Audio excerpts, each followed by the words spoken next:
Tahimik pa rin hanggang ngayon si Paula Avellino sa kanyang social media accounts kaugnay ng pagdiriwang ng kanyang ika-38th birthday ngayong May 13. Kaya naman lalong naging abanger sa mga solid supporters ng tambalang Kim Pao na hinihintay ang kahit simpleng reaksyon o update mula sa aktor sa espesyal na araw na ito.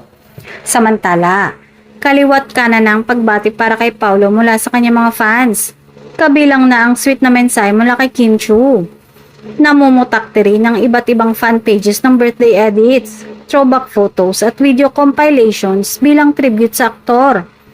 May ilan pang masisipag na supporters na nag-compile ng mga larawan ni Paulo mula noong nagsisimula pa lamang siya sa industriya hanggang sa kanyang kasalukuyang tagumpay bilang isa sa pinakarespetadong aktor ng kanyang henerasyon. Makikita rito ang malaking pagbabago sa kanyang career at kung paanong mas tumingkad ang kanyang image sa paglipas ng mga taon.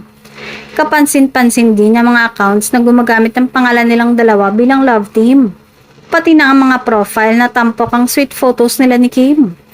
Patunay ito kung gaano kalakas ang suporta ng kanilang fandom na patuloy na umaasang mas marami pang proyekto at espesyal na sandali ang pagsasaluhan ng dalawa. Bagamat sabik na sabik ang kanilang supporters na makarinig ng update, nananatiling mahinahon ng lahat dahil nauunawaan nilang nasa vacation mode umano sina Paula at Kim. Kaya naman imbes na mangulit, mas pinipili ng fans na hintayin na lamang ang tamang oras ng kanilang pagbabalik online. Usap-usapan ngayon kung nakabalik na nga ba mula sa New York City ang dalawa o kung nagdesisyon silang dumiretso sa ibang destinasyon gaya ng Baguio upang doon ipagdiwang ng pribado ang kaarawan ni Paulo kasama ang kanyang pamilya.